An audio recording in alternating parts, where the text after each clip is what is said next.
Good afternoon. I'm John Wuorinen, the Director of Admissions and Tuition Assistance here at Columbus Academy, and we've got another one of our continuing series, Zoom at Noon.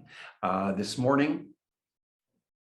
afternoon, we have Alyssa King and Rachel Kuhn, who are with Columbus Academy's Special Program, Office of Special Programs, and they're here today to talk a little bit about our summer experience program.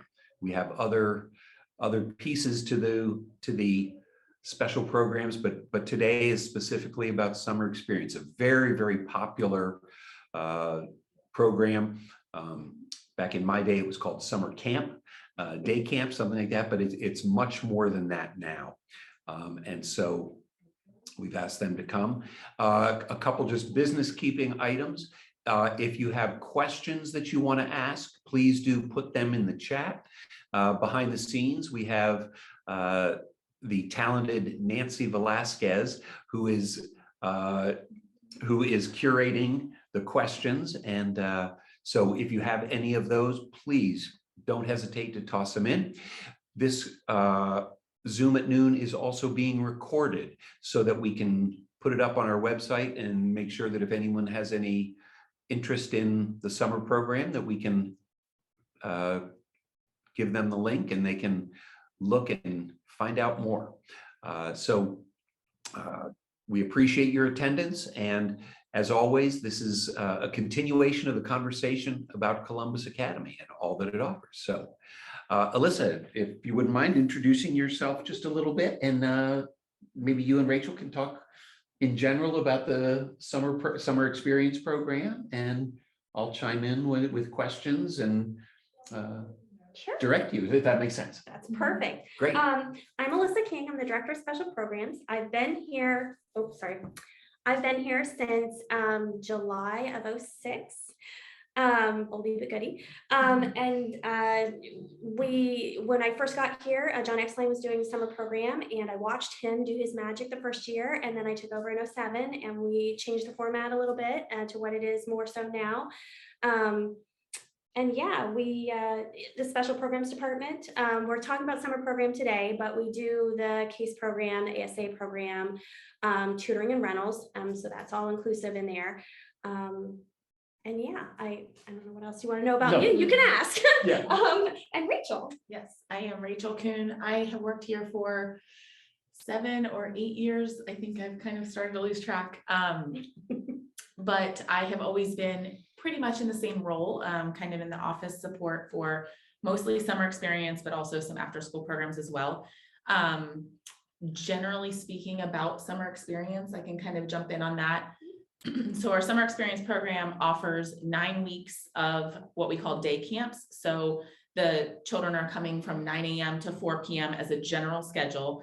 We do have some drop off and pick up windows in there that kind of make it a little bit different than the standard 9 to 4. And that's just something that we implemented last year to try to, spread out the timeline and make things run a little smoother with the drop off and pick up procedures and less people at once, interacting there. Stupid COVID. Yeah, having us change everything, right? Right.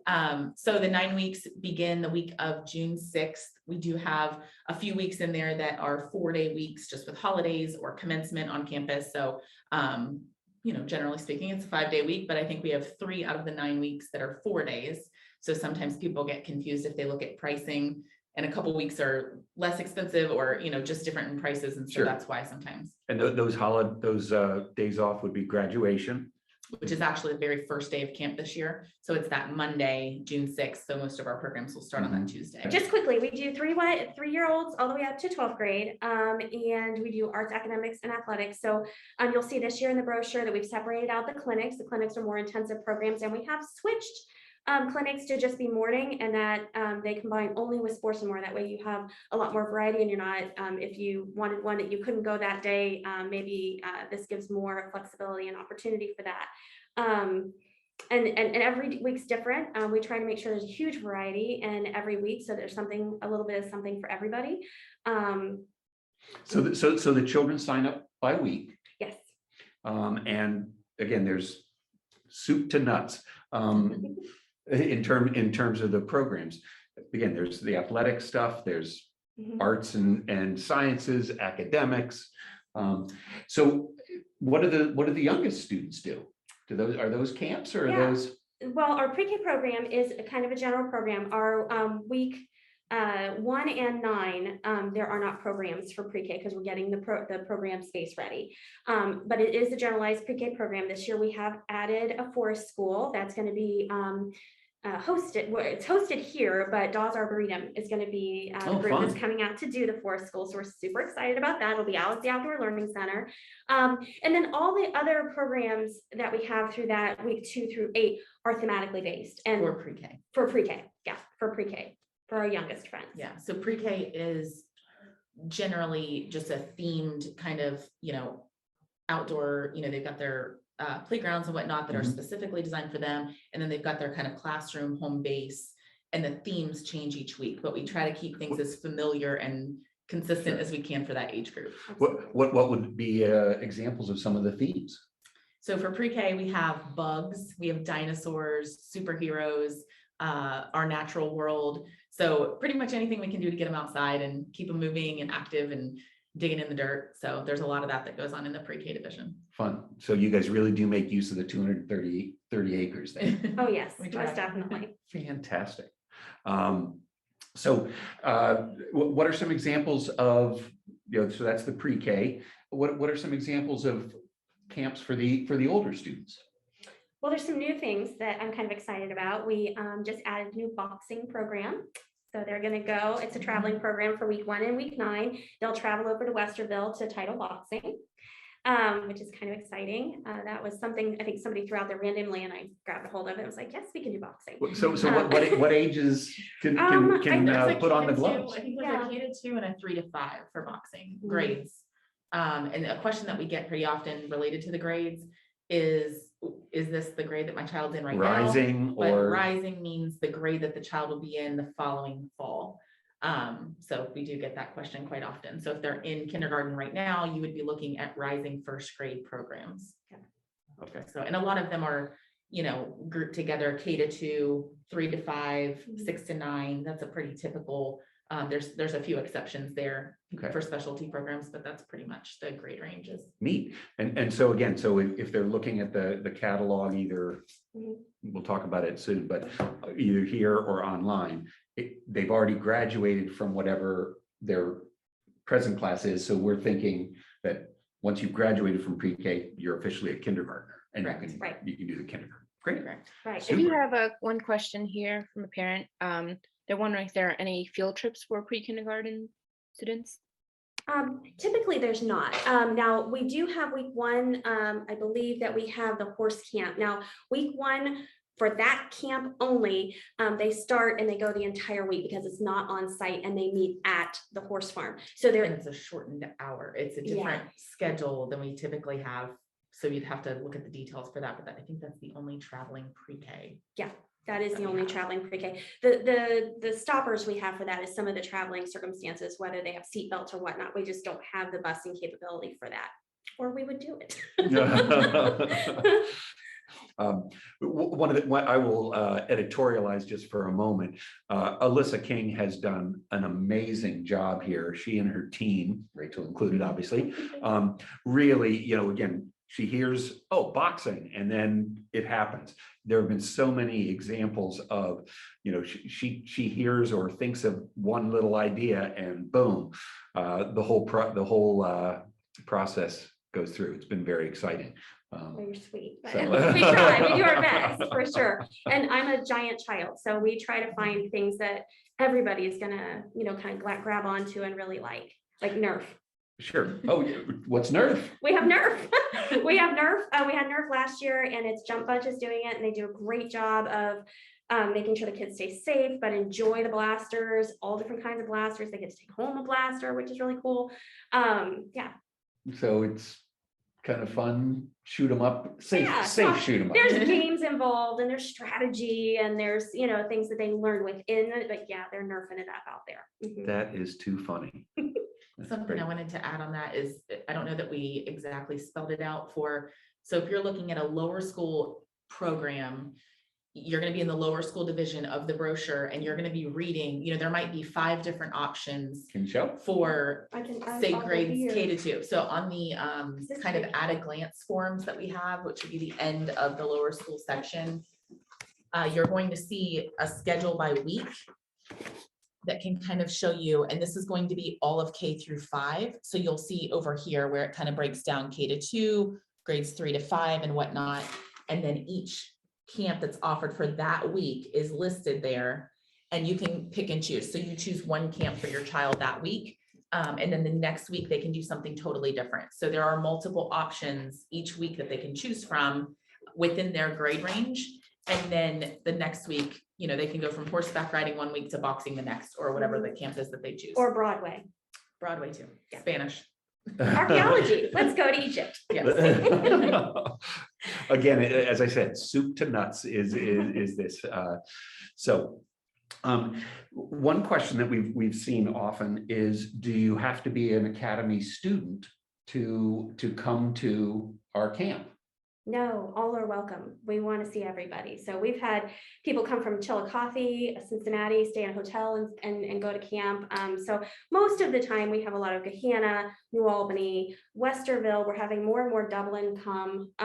It is there, but you know, everybody's welcome. Well, and I do know that was a softball question, by the way. I do know we've had grandparents whose grandchildren are staying here in Columbus for a week or two, and they sign their children up or their grandchildren up for the camp. That happens quite often, Yeah, actually. it does. Yeah, someone who's in town just for a week or two, and they'll attend just for something fun to do while they're in town. Right. So so that's been pretty entertaining as well, just to get an experience. I have a few more questions. What are the times for the summer camp and cost, and if the brochure is online? I'm going to go backwards. The brochure is online. You can't register yet. That officially opens for our first tier on February 1st. As far as the schedule goes, it depends on what division we're talking about. Most of the drop-offs, because of COVID, we went to a carpool style drop-off.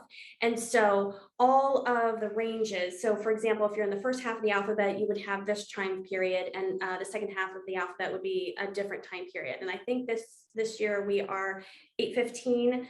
Is it to 8:45? I don't know if I have a quick guide here. But between 8:15 and Yeah. 9 are the 2 drop-off windows. Right. So the actual programming beginning at 9 o'clock. Right. And in that time where students are coming in, trickling in, you know, we've got stations set up for the students to just kind of independently play, or, you know, whatever the station is that they've got set up during the morning. So when they drop off, just to speak a little bit to COVID, because that might be a question for some people and it'll tie right into this, is that when they come carpool style drop off, the counselors take them directly to their classroom. So they're not hanging out in the hallway or communing with everybody as of yet. We may go back to that at some point, but right now we're just not comfortable changing that. For lower schools, same thing. They will be divided into 2 groups. K1 will be on the first floor, 3rd, 5th will be on the 2nd floor. That way they never cross-pollinate as well. So they'll get out of the car, they'll go with the counselor, go straight to the classroom, and the teacher will be in the classroom waiting for them to do some kind of setup activities. And then on the flip side, on the end, we start carpool at 3:45 and we end at 4:15 at the end of the day. Okay. I feel like, did I miss a question in there? The brochure is online. The brochure is online. And the ColumbusAcademy.org cost. summer. Costs. And costs. Costs, our base price, I mean, when you go online and you take a look at it, but you know, if I just like skim down through here, well, this doesn't have our costs on it. So It does. it does. So if you're looking at the at a glance forms in the brochure, the prices differ based on what program you choose. So if you're looking at a full 5-day week and a full day program, because we do offer a few that are half plus is what we call it. Basically the program ends at 1:30. Then the base price for that for a 5-day week is around $295. The base price. And yeah. then that can go up depending on traveling, materials, whatnot. I would say upwards of $450 for some of the more expensive programs? Yeah, if we have somebody like Code Monster or somebody that's coming, bringing all the equipment with them, that price is going to go up a little bit. If we have a program that has field trips or is traveling every day, that price is going to go up because we have, a lot into that with busing and everything else, because we want to do it safely. Most buses could handle 40. I'm not sure. Are we back up to 40? Or are still at half mast? It depends, actually.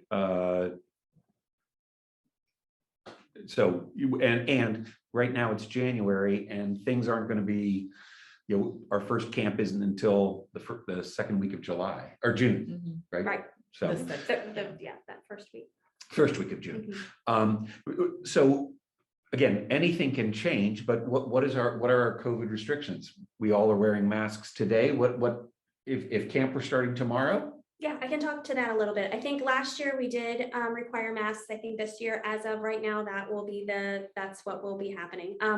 We will have their sanitizers in all the rooms, their sanitizers at the entrance. The fact that we're keeping the group separate, we are going to, last year we had if you were with us, our K-1s did eat in their classroom, and that was very difficult for them. It's okay for the pre-K because there's a more kitchen space and things like that, but for the other groups, it ended up being very difficult. So we are going to be doing rotating through the dining hall. They'll be sitting at round tables facing each other. We'll have a video on, but there'll only be 4 to 5 kids at each table. And there'll be a video on so that they're actively watching something and engaged while they eat. So that lessens the talking at the table, since that'll be the only place they unmask except outside. Such a shame. That outside is optional masking. It's optional. If you would like your child to keep it on, you let us know, and we'll make sure the teacher knows that, counselor knows that, so that as they travel throughout their day, they have those reminders. Right. Yeah, and that's actually what Columbus Academy is doing now. We're requiring masks for all students and faculty and staff. And then in the dining hall, again, we have usually there were 8 students at a table, and we're down to 5, just as COVID restrictions and COVID spacing, and outside masks are optional. So I have a few more questions. oh, good. So what percentage of school students participate in the summer program? And 2, if there are any scholarships offered in the summer? I don't know for this year, the percentage changes a little bit. And because we're open to such a wide range of folks, it looks a little bit skewed, as it used to be more half and half. Now it might seem like there's more outside students, but there's just a lot of students. So I'm not sure if the question was what percentage Are of present. students, Of our which current I'm not even, to be No, honest. no. I guess we don't know that, but we might know what percentage of participants in the summer experience are academy students Right. versus non-academy students. Which, if I was guessing, I would probably say a 60-40. 35, yeah, I'm Yeah. in that range The too. 60 being non-CA families. Okay, so slightly more non-CA families. I would guess. So, yeah. But it's a good representation of our own families. I mean, a lot of people too that might be inquiry to come in also maybe coming to get familiarized with a school that will then be students of academy. Sure. Many students who are newly enrolled, particularly for the elementary school or lower school, many families will say, oh, okay, well, just to get used to Columbus Academy, and let's go ahead and sign our student up for a few weeks of camp. That's very common. Yeah, very common. There feel like a there was second another part to question. that. Yeah, other questions, Nance? Is this if there are any scholarships offered in the summer? That's a really good question. I wish we could. We don't have that type of funding source to do a scholarship program. That said, we do have what we call a payment schedule, that if someone would like to Installment create plan. an installment plan, we can, through our new camp frame system, we can do that, which It's makes it, spreads an it out a option little at bit. registration if you want to Mhm. spread the payments out, and it's not a special, setup that you have to have. It's just one of the options with payment. So that is certainly helpful. That's new, and it's been very popular that you don't have to pay for the whole summer up front. You basically can spread that payment out into 3 installments. Speaking as the director of tuition assistance, it would be fabulous for us to be able to put resources toward scholarships, tuition assistance for the summer program. Frankly, the reason that we don't is we don't actually have full funding of the tuition assistance need for our students during the school year. And so we need to get that fully funded before we can go to some of the special programs, if that makes sense. An aside as well, I'm the director of tuition assistance. If anyone ever has any questions about tuition assistance, don't hesitate to reach out to me here in the admissions office. So, other questions, Nancy? I guess, what does the lunch look like? Probably both tag team this because Rachel's really great at healthy lunches, and she helps to try to make sure that we have a balance going on in the summer. So lunch seems to be the kiddos' one of the favorite part of their day. We have, you know, the traditional fare where you might have chicken nuggets, but there's always a lot of options. So at our main bar, it's a hot bar, and usually there is a main dish and a vegetarian option and perhaps one or two sides. And then we have a salad bar. It won't look like it does during the school year because it's very expansive, but we'll have deli meats, we'll have salad fixings, so that is an option. And then there's a pasta bar. So if they have, you know, you got a picky kiddo, I'm picky, there's a pasta bar where any given day it could have both Alfredo and red sauce. Or if red sauce is on the main bar, it might just have Alfredo, so that we make sure that we're hitting everything the kiddo might want. And it's plain pasta. It's plain So that pasta. they if they don't even want sauce. Yeah, if they want to put butter on it, there's little butter pats. They can do that as well. So we have a 3-week rotating lunch menu. So every 3 weeks that will repeat. But it's enough variety that I don't think anyone gets too tired of what's offered. I was just going to speak to the logistics a little bit of the lunch rotation. Good. So remind me again, so pre-K Pre-K is going to only eat in their room. will Yeah. eat in their classroom, and then everyone else will be rotating through the dining hall in our 2-hour time block that happens between 11:30 and 1:30. So during that time, you've got 30 minutes for lunch. You have 30 minutes with your counselor as an activity that they have coordinated each day. And then you have 1 hour of a free choice activity, again, just to break up their day. And then at 1:30, either their program ends if you've signed up for the half plus option, or they return to, you know, the actual camp that they've selected to finish out the afternoon and do that, you know, that camp. If it was woodworking, for example, you're going to go back to woodworking at 1:30. Yeah. Fabulous. It's great. And then carpool starts at 3:45 and off we go. Can the students bring their own lunch? They can't have anything with tree nuts or peanuts or tree nuts. And if there is another allergy in the room, we would just have to separate the child a little bit if they brought something that another child in the room. We have an allergy list, so we make sure that we're not. Super. And the hot lunch is provided with any on-site camps. Right. So if it is a traveling camp, which we do have a fair amount of, at that point, the parent does have to pack a peanut and tree nut free lunch. Yes, especially week 1 and 9.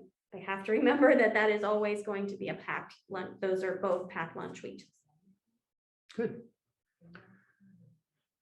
Nancy, anything else? I just have one more question here. If you could, let's see, if a child changes their mind before a program starts, and say in the middle of week 2, and then she hears about another program that is different, is it possible to change during the summer? I can kind of speak to that.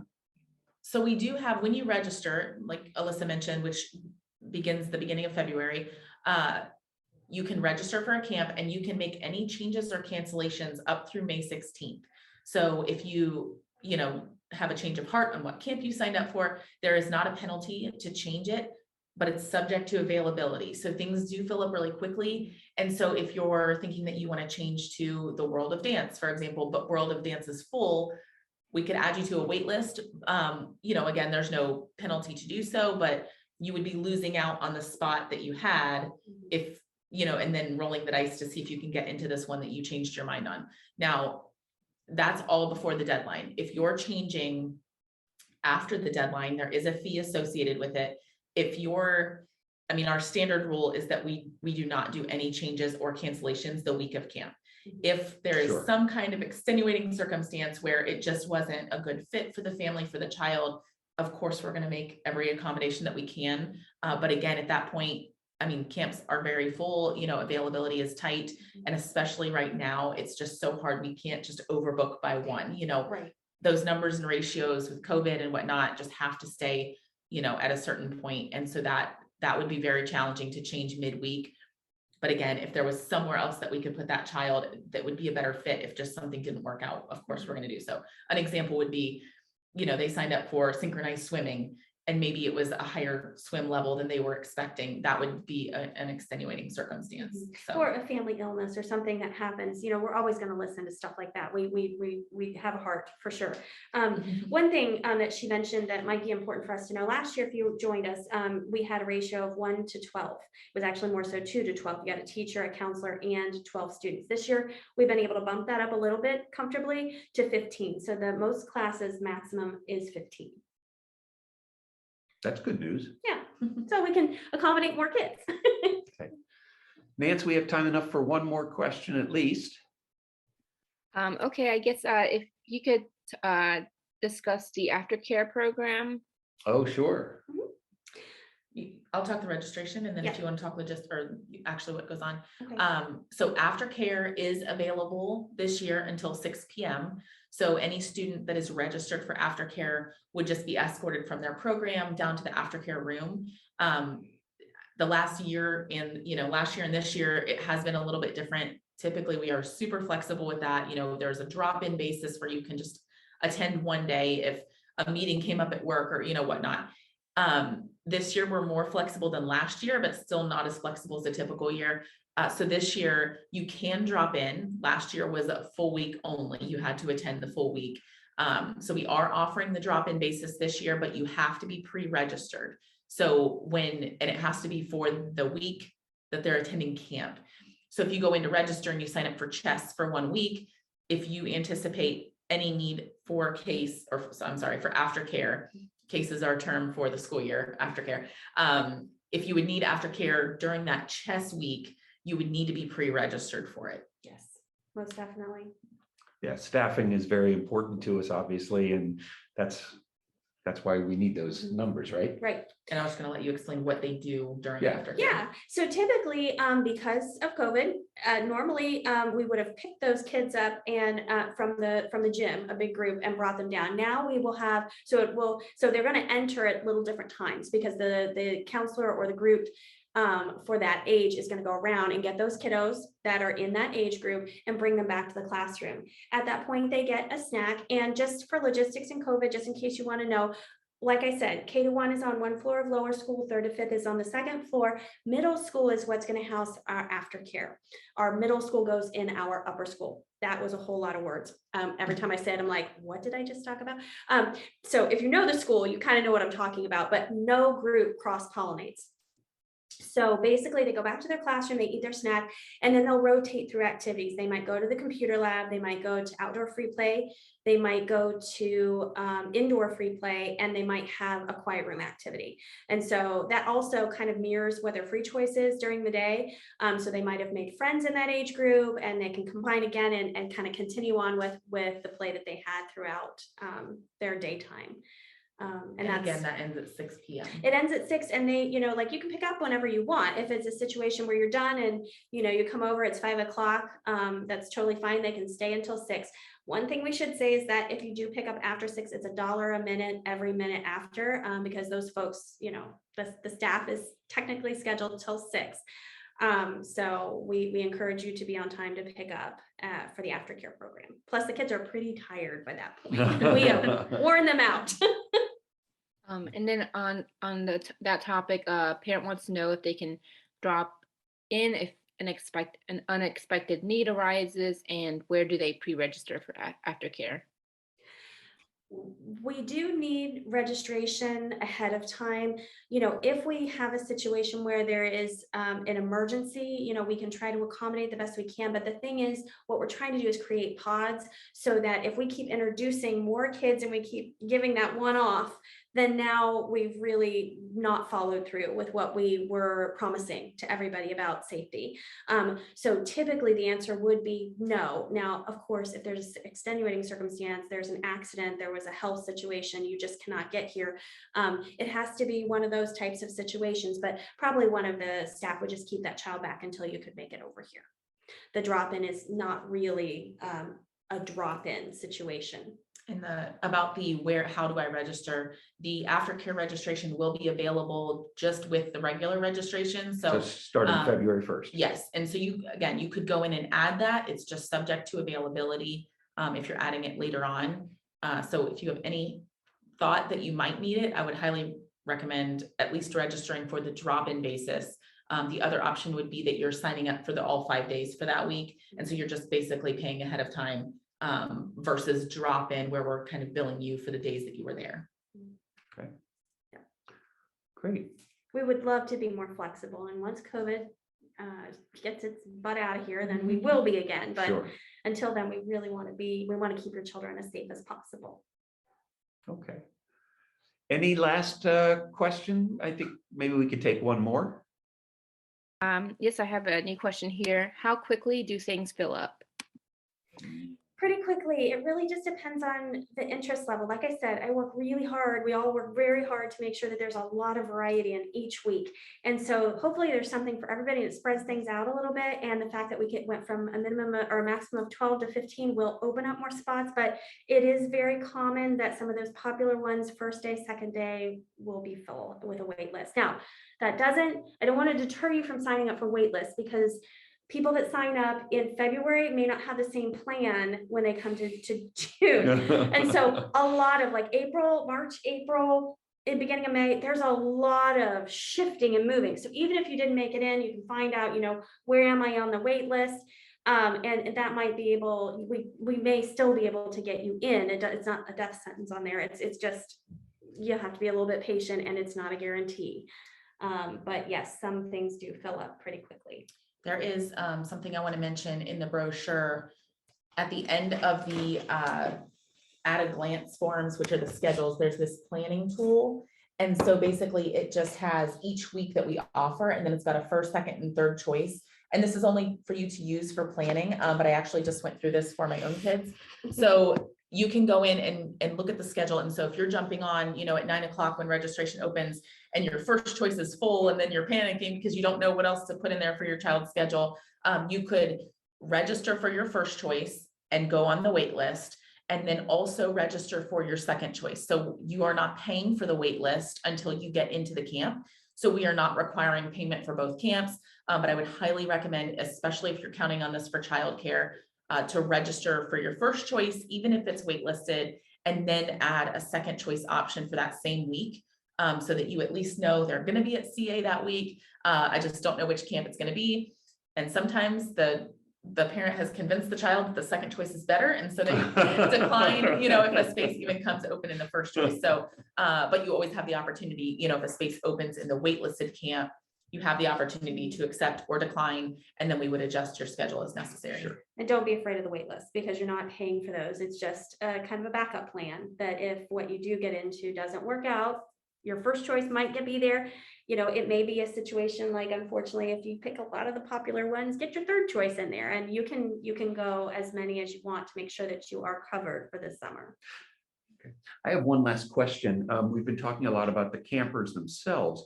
Are some of our families out there might know of students who are older students who would want to be counselors, perhaps, or can you talk just a little bit about any opportunities and how that would work? Sure. Staffing teachers, they're taken care of. They are the ones that propose the classes.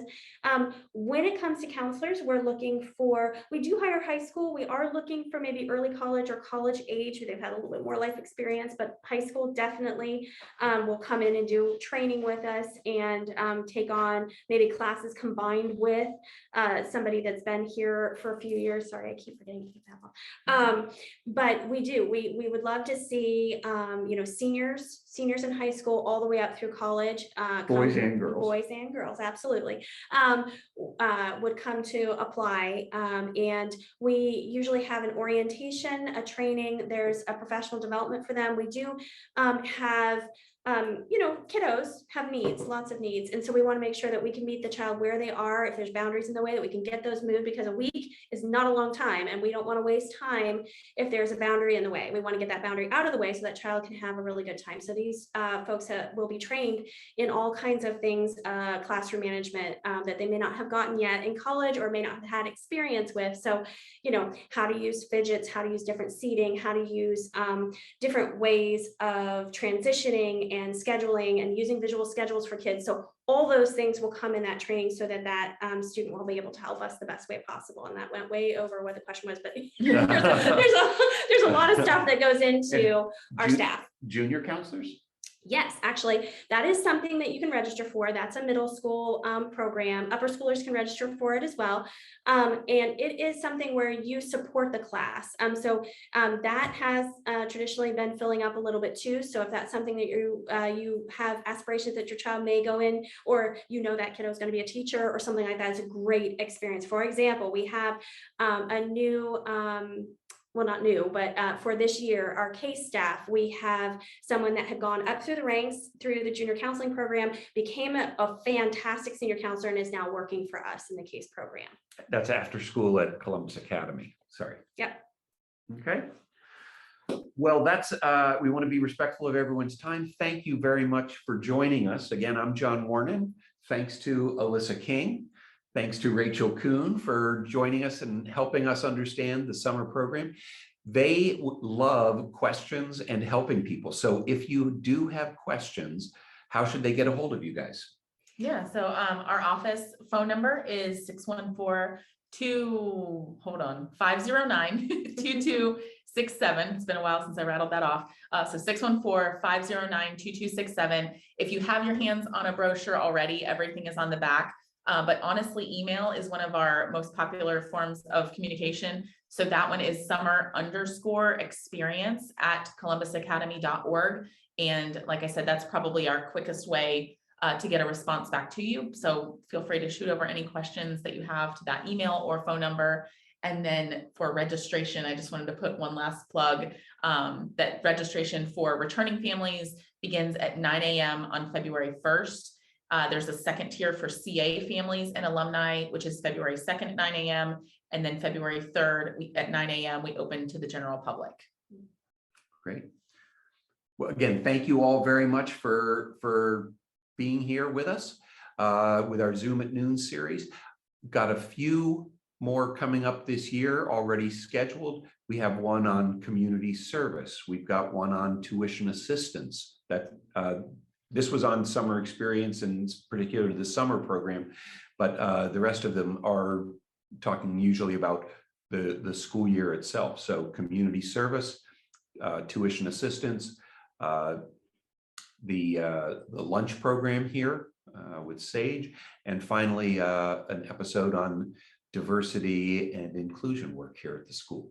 So we hope you'll join us for some of those. And until then, thanks very much for coming. Go Vikings.